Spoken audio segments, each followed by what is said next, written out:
જય દ્વારકાધીશ મિત્રો, આપણે આજ નીકળી ગયા છે દ્વારકા બાજુ અને લેટ થતું હતું તો ફટાફટ નીકળી ગયા. અને હું પાછળ ને આ ભાઈ જો બહુ ઉતાવળમાં જાય છે. જો આઠક ભાઈ આગળ થોડો માંડ્યા અને પછી આપણે સીધી પકડી લીધી બસ ને સીધા આવી ગયા દ્વારકા બાજુ. વ્યૂ પર જોતા આવ્યા આપણે, પણ એની પહેલાં આપણે હોટલ બુક કરવાની હતી તો હોટલ બુક કરેલી જ હતી પહેલેથી.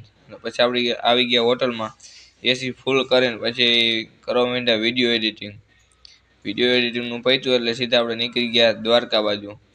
અને 3 વાગી ગયા હતા અને પછી દ્વારકા દર્શન કરવા આવી ગયા. આ નાના બ્લોકમાં તો હું કહી શકું. અને પછી આવી ગયા શિવરાજપુર બ્રિજ અને મિત્રોને નાવાની ઓર જ મજા આવી. જો આવી ગયા છે દરિયા અંદર, જોઈ શકો છો. હમણાં દાદા આપણે મહાદેવ મહાદેવ દાદા કેવી મજા આવે કાકા? મજા આવે તો હાલે પાછી નાવા નથી તારે હું ઉભો છો. આનો મોટો બ્લોક